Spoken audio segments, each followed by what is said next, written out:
Bread और नारियल की ऐसी स्टफ़ मिठाई आपने शायद ही पहले कभी बनाई होगी। बहुत ही टेस्टी और यमी, और देखिए कितना सॉफ्ट बनकर ये तैयार हुआ था। फेस्टिवल हो या नॉर्मल ज़िंदगी की लाइफ चाहते हैं कि कम टाइम में बहुत ही अच्छी सी चीज़ें बन भी जाएं और सभी को पसंद आए, चाहे वो बच्चे हो या बड़े हो। तो फेस्टिवल आने वाला है, आप इसे ज़रूर ट्राई कीजिएगा, बहुत पसंद आएगा। बहुत ही कम टाइम में बनकर ये तैयार भी हो जाएगा। तो इस रेसिपी को अपने आने वाले फेस्टिवल में या कभी भी आपको मन करे तो आप बहुत ही ईजिली इसे बनाकर खा सकते हैं। खाने में भी टेस्टी है और देखिए कितना नरम और सॉफ्ट बनता है ये। तो यही बनाएंगे आज हम आराधना की देसी रसोई में ब्रेड और नारियल की ये स्टफ़ मिठाई, जो बहुत ही टेस्टी और बहुत ही यमी बनी थी। डिलीशियस इतनी कि आप खाएंगे तो यकीन ही नहीं कर पाएंगे कि ये ब्रेड से बनी हुई है। नारियल, ब्रेड और गुड़, इन तीनों का कॉम्बिनेशन के साथ हम ये मिठाई बनाएंगे। बहुत ही स्वादिष्ट और डिलीशियस बनेगी। तो मिठाई बनाने के लिए सबसे पहले स्टफिंग तैयार कर लेते हैं। 1 कटोरी जितना यहाँ पे गुड़ लिया है। गुड़ को मैं यहाँ पे मेल्ट कर रही हूँ और अच्छी तरह से ये मेल्ट हो जाए, इसलिए यहाँ पे आप थोड़ा सा 3-4 चम्मच जितना पानी भी डाल सकते हैं इस गुड़ को मेल्ट करने के लिए। और पानी डालकर हम इसे अच्छे से पहले पका लेंगे। और जब गुड़ इस तरह से देखिए पक जाएगा, तो अगर आपके पास ये ड्राई नारियल भूरा नहीं है तो आप फ्रेश भी यहाँ पे उसे अच्छे तरह से ग्रेट करके डाल सकते हैं, वो भी अच्छा लगेगा। और अगर आप सिर्फ नारियल और गुड़ का बनाना चाहते हैं तो आप यहाँ पे गुड़ की मात्रा थोड़ी ज़्यादा कर दीजिएगा, क्योंकि नारियल डालते ही ये यहाँ पे बहुत ज़्यादा ड्राई हो जाएगा। तो हम जो ये स्टफिंग तैयार कर रहे हैं ये बहुत ही गीला होना चाहिए। यहाँ पे मैंने थोड़ा सा इलायची डाल दिया है फ्रेगनेंस के लिए, और मैंने घर में ही ये पनीर बना के तैयार किया था, तो इसलिए मैं यहाँ पे पनीर भी ऐड कर रही हूँ। ये सब कुछ ऑप्शनल है, आप इसमें से जो चाहें वो सब कुछ डाल भी सकते हैं और स्किप भी कर सकते हैं, पर मैंने किस तरह से बनाया है वो आपको बता रही हूँ। तो आपको जो कॉम्बिनेशन अच्छा लगे उसी के साथ आप बना सकते हैं। तो ये मुझे सॉफ्ट बनाना है, काफ़ी अच्छा क्रीमी टेक्सचर देना है, तो यहाँ पे मैं मलाई यूज़ कर रही हूँ। आप चाहे तो यहाँ पे क्रीम इस्तेमाल कर सकते हैं या फिर दूध भी इस्तेमाल कर सकते हैं। उसके बाद बारीक चॉप किया हुआ यहाँ पे मैं बादाम डाल रही हूँ। बादाम की जगह पे आप किशमिश डाल सकते हैं, पिस्ता डाल सकते हैं, काजू भी डाल सकते हैं, जो भी ड्राई फ्रूट अगर आप पसंद करते हैं तो। अब इन सब को हम अच्छे से मिक्स कर लेंगे, और मिक्स करने के बाद अगर हमें फिर से ये थोड़ा ड्राई लगेगा तो हम इसमें थोड़ा सा दूध भी ऐड कर लेंगे। कहने का मतलब है कि ये काफ़ी सॉफ्ट होना चाहिए। और यहाँ पे मैंने ब्रेड के स्लाइसेस लिए हैं, जिसके कॉर्नर को मैंने कट करके निकाल दिया है। आप कोशिश कीजिएगा जो वाइट ब्रेड आप ले रहे हैं वो फ्रेश हो। अगर फ्रेश वाइट ब्रेड लीजिएगा तो इसे बनाने में आपको प्रॉब्लम नहीं होगा, क्योंकि जो बासी हो जाता है ना ब्रेड वो टूटने लगता है और फ्रेश वाला ब्रेड नहीं टूटता है। और आप यहाँ पे देखिए जो हमने स्टफिंग बनाई थी वो देखिए कितना मॉइस्ट है। ये बिल्कुल इस तरह से गीला और मॉइस्ट होना चाहिए, तभी आपकी स्टफिंग अच्छी तरह से ब्रेड में हो पाएगी, क्योंकि हम इसे स्टफ़ करके फिर हमें फ्राई भी करना है। तो कुछ इस तरह से आपको तैयार कर लेना है। तो अब देखते हैं स्टफिंग कैसे करनी है। तो सबसे पहले आप जो ये ब्रेड के कॉर्नर है उसको अच्छे से डिप कीजिए, क्योंकि यही थोड़ा सा हार्ड होता है, तो इसे पहले हम अच्छी तरह से डिप करके सॉफ्ट कर लेंगे। सेंटर पार्ट हल्का सा डिप करेंगे क्योंकि वो बहुत जल्दी सॉफ्ट हो जाएगा। तो अच्छी तरह से कॉर्नर को डिप कर लेंगे, चारों तरफ से इस तरह से टर्न करते हुए। एक्स्ट्रा दूध को हाथों से निचोड़ लीजिए, और निचोड़ने के बाद फिर हम इसमें स्टफिंग रखेंगे।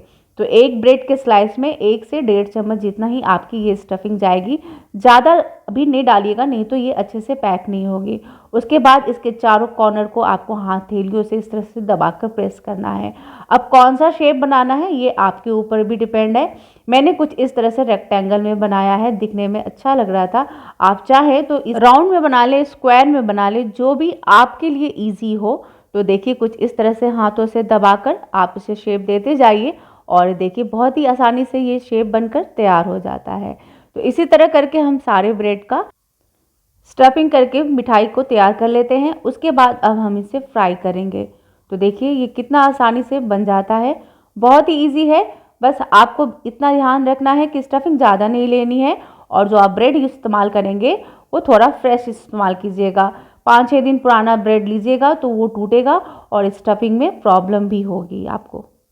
तो यहाँ पे देखिए हमने इस तरह से तैयार कर ली है स्टफिंग। तो अब हम इसे फ्राई करेंगे। तो फ्राई करने के लिए आप यहाँ पे डीप पैन का इस्तेमाल कीजिएगा, और आप कोशिश कीजिए इसे घी में ही बनाने के लिए।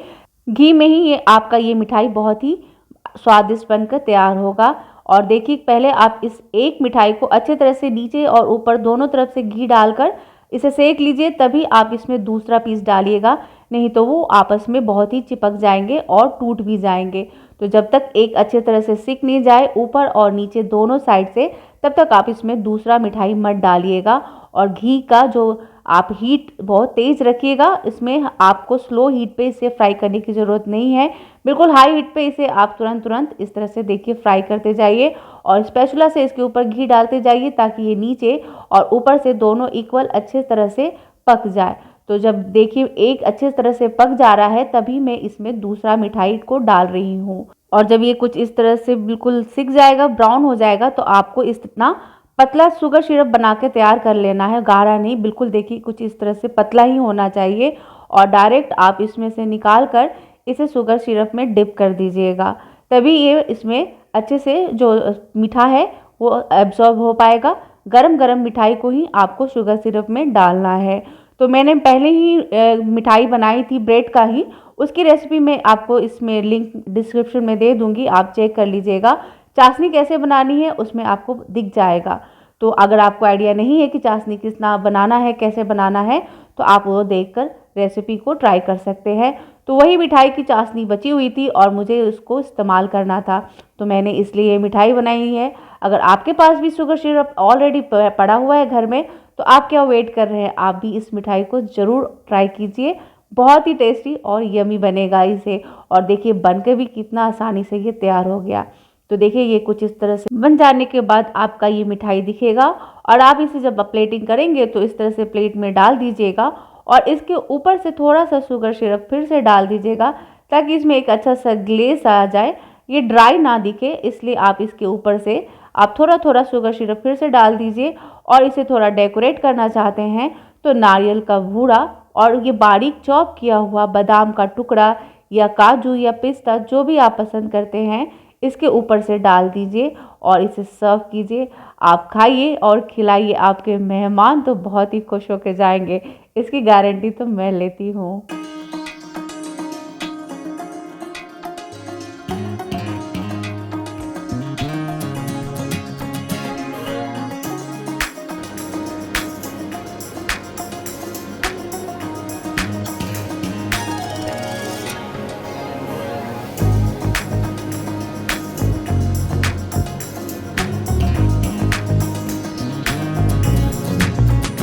रेसिपी पसंद आई है तो लाइक दे दीजिएगा, चैनल पे पहली बार आए हैं तो सब्सक्राइब करके जाइएगा, ताकि ऐसे ही अच्छे और न्यू रेसिपी आपको देखने को मिल सके।